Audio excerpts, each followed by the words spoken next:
राधे कृष्णा दोस्तों, आप सभी का बहुत बहुत स्वागत है आपके अपने YouTube channel the study channel में। दोस्तों, आप सभी कैसे हैं? उम्मीद करती हूँ आप सभी बहुत अच्छे होंगे और आपकी पढ़ाई भी अच्छी चल रही होगी।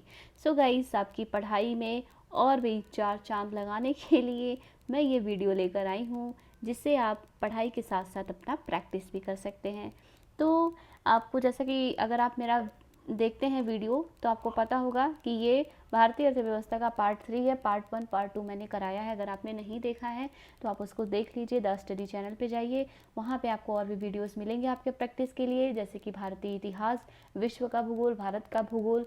सीटेट की तैयारी कर रहे हैं तो सीटेट से रिलेटेड वीडियोस आपको देखने को मिलेंगे। गाइस, आपको हर टाइप के वीडियो मिलेंगे मेरे चैनल पे। आप वहाँ से जाके अपना प्रैक्टिस अच्छा कर सकते हैं। तो पढ़ाई के साथ साथ प्रैक्टिस बहुत इंपॉर्टेंट होता है, और आप जब भी जो भी वीडियोस देखेंगे आपको ज़रूर ये पता चलेगा कि कितने इंपॉर्टेंट और कितने अच्छे अच्छे क्वेश्चंस उस वीडियो में हैं। तो आप प्रैक्टिस बहुत ज़रूरी है, प्रैक्टिस करते रहिए। और अगर चैनल पे नए हैं, पहली बार देख रहे हैं, तो सब्सक्राइब कर लीजिए, और जिससे कि आपको ऐसे वीडियोस मिलते रहेंगे जिससे आप प्रैक्टिस कर सकेंगे।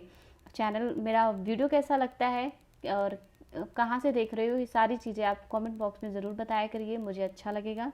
तो और किस एग्ज़ाम की तैयारी कर रहे हैं ये भी बताइए, जिससे कि मैं उस बेस पे वीडियोस आप सभी के लिए लेकर आ सकूं। गाइस, चलिए आज का सेशन स्टार्ट करते हैं और देखते हैं आज का पहला क्वेश्चन। पहला क्वेश्चन है, बट 51 नंबर का क्वेश्चन है। 50 क्वेश्चन हो चुके हैं, 51 नंबर का क्वेश्चन है कि भारत में पहली पंचवर्षीय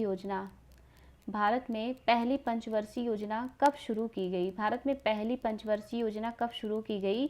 1 अप्रैल 1951, 1 मई 1951, 1 जून 1952, 1 जून 1953। तो दोस्तों, इसका सही आंसर हो जाएगा 1 अप्रैल 1951। ऑप्शन नंबर 1 इसका करेक्ट आंसर है।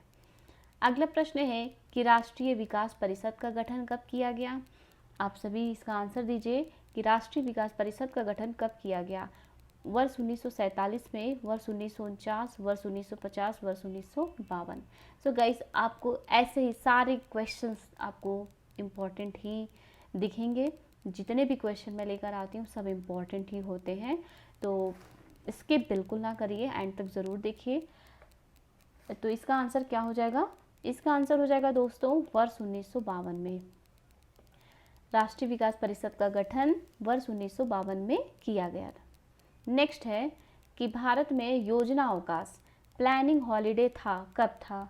भारत में योजना अवकाश प्लानिंग हॉलीडे कब था? 1962 के चीन भारत युद्ध के बाद, 1966 के सूखे के बाद, 1971 में बांग्लादेश की स्वतंत्रता के बाद, उपरोक्त में से कोई नहीं। तो भारत में जो योजना अवकाश प्लानिंग हॉलीडे था वो 1966 के सूखे के बाद था। ऑप्शन नंबर बी इसका सही आंसर होगा। अगला प्रश्न है कि निम्नलिखित में से किस इस्पात कारखाने की स्थापना द्वितीय पंचवर्षीय योजना के दौरान की गई? यहाँ पे 4 ऑप्शन है, उसमें से बताना है कौन सा इस्पात कारखाना है जिसकी स्थापना द्वितीय पंचवर्षीय योजना के दौरान की गई। ऑप्शन है राउरकेला, भिलाई, दुर्गापुर, या फिर ये सभी। तो आंसर हो जाएगा दोस्तों ये सभी। इन सभी, राउरकेला, भिलाई, दुर्गापुर, इन सभी का द्वितीय पंचवर्षीय योजना के दौरान स्थापना की गई। अगला प्रश्न है कि गरीबी हटाओ तथा आत्मनिर्भरता की प्राप्ति किस योजना का मुख्य उद्योग निर्धारित किया गया था? Very important question. गरीबी हटाओ तथा आत्मनिर्भरता की प्राप्ति किस योजना का मुख्य उद्योग निर्धारित किया गया था? चौथी, 8वीं, 7वीं, 9वीं। तो इसका आंसर हो जाएगा चौथी। ऑप्शन नंबर ए, चौथी। अगला प्रश्न है कि भारतीय लघु उद्योग विकास बैंक का मुख्यालय कहाँ स्थित है? भारतीय लघु उद्योग विकास बैंक का मुख्यालय कहाँ स्थित है? पटना में, लखनऊ में, कानपुर में, या दिल्ली में? आंसर हो जाएगा मित्रों लखनऊ। कहाँ पे स्थित है? लखनऊ में। नेक्स्ट है कि निम्नलिखित में से केंद्र सरकार द्वारा लगाए जाने वाले कर हैं? 4 ऑप्शन है, आपको बताना है कौन सा कर ऐसा है जो केंद्र सरकार द्वारा लगाया जाने वाला है। सीमा शुल्क, आयकर, निगम कर, ये सभी। आंसर हो जाएगा ये सभी। ये सभी, सीमा शुल्क, आयकर, निगम कर, ये सभी केंद्र सरकार द्वारा लगाए जाने वाला कर है। नेक्स्ट है कि बिक्री कर किसकी आय का महत्वपूर्ण भाग है? बिक्री कर किसकी आय का महत्वपूर्ण भाग है? राज्य सरकार, केंद्र सरकार, ग्राम पंचायत, ये सभी। तो बिक्री कर जो है वो राज्य सरकार की आय का महत्वपूर्ण भाग है। ऑप्शन नंबर ए इसका करेक्ट आंसर हो जाएगा।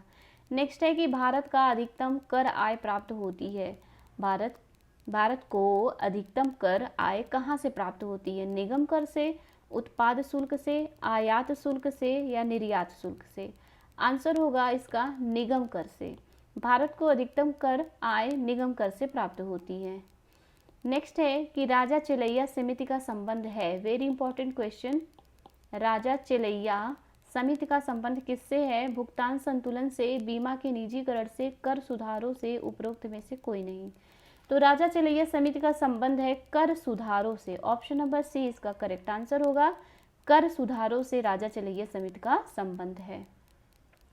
नेक्स्ट है कि निम्नलिखित में से प्रत्यक्ष कर है, डायरेक्ट टैक्स कौन सा है? आयकर, संपत्ति कर, उपहार कर, ये सभी।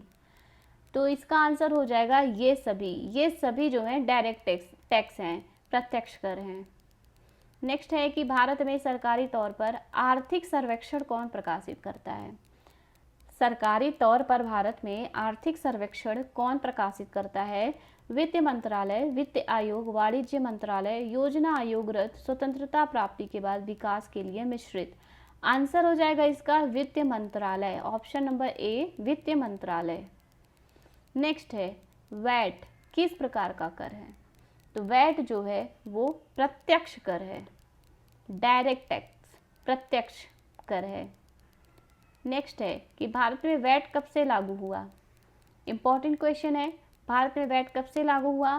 तो आंसर हो जाएगा भारत में वैट 1 अप्रैल 2005 से लागू हुआ। ऑप्शन नंबर सी इसका सही आंसर होगा। अगला प्रश्न है कि भारत की विधिग्राह्य मुद्रा है।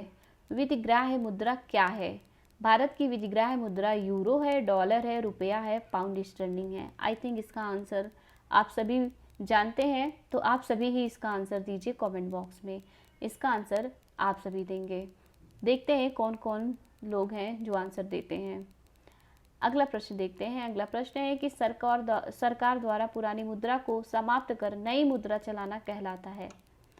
सरकार द्वारा पुरानी मुद्रा को समाप्त कर नई मुद्रा चलाना क्या कहलाता है? अवमूल्यन, विमुद्रीकरण, मुद्रा संकुचन, मुद्रास्फीति। आंसर होगा दोस्तों विमुद्रीकरण। पुरानी मुद्रा को समाप्त कर नई मुद्रा चलाना विमुद्रीकरण कहलाता है। नेक्स्ट है कि अब तक भारतीय रुपये का कितनी बार अवमूल्यन किया जा चुका है? Very important question. कितनी बार? अब तक भारतीय रुपये का कितनी बार अवमूल्यन किया जा चुका है? 1 बार, 2 बार, 3 बार, 4 बार। आंसर होगा इसका 3 बार। कितनी बार? 3 बार। नेक्स्ट है कि भारत का केंद्रीय बैंक है। भारत का केंद्रीय bank Central Bank of India है, State Bank of India, Central Bank of India, ICICI bank, Reserve Bank of India.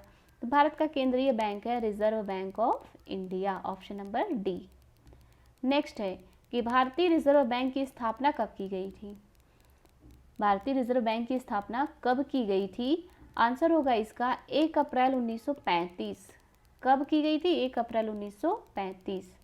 Next है कि निम्नलिखित में से किस बैंक में कोई व्यक्ति अपना खाता नहीं खोल सकता? वो कौन सा बैंक है जिसमें कोई व्यक्ति अपना खाता नहीं खोल सकता? स्टेट बैंक ऑफ इंडिया, अनुसूचित व्यापारिक बैंक, भारतीय रिजर्व बैंक, क्षेत्रीय ग्रामीण बैंक। आंसर हो जाएगा इसका भारतीय रिजर्व बैंक। भारतीय रिजर्व बैंक में कोई व्यक्ति अपना खाता नहीं खोल सकता। नेक्स्ट है कि 1 रुपये के नोट पर किसके हस्ताक्षर होते हैं? वित्त मंत्री भारत सरकार, गवर्नर भारतीय रिजर्व बैंक, वाणिज्य मंत्री भारत सरकार, वित्त सचिव भारत सरकार। 1 रुपये के नोट पर जिसके हस्ताक्षर होते हैं वो है वित्त सचिव भारत सरकार। ऑप्शन नंबर डी वित्त सचिव भारत सरकार।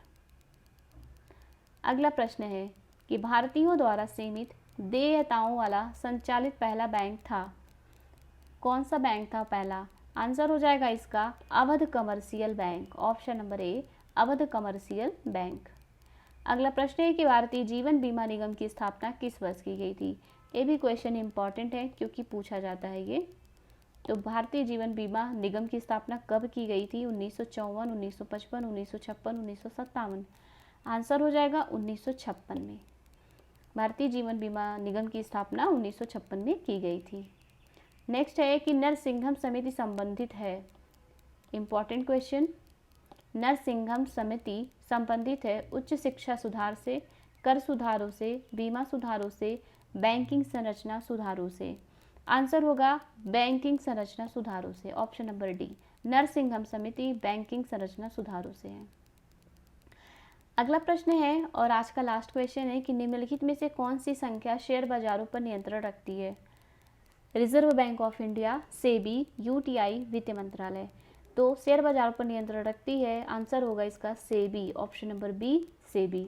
सो गाइस, ये रहा आज का सेशन। आई होप आप सभी को पसंद आया होगा। कैसा लगा आप ज़रूर कमेंट बॉक्स में बताइएगा। अच्छा लगा तो लाइक कीजिएगा, शेयर कीजिएगा। अगर पहली बार देख रहे हैं तो सब्सक्राइब कर लीजिए। ऐसे प्रैक्टिस के लिए आपको वीडियो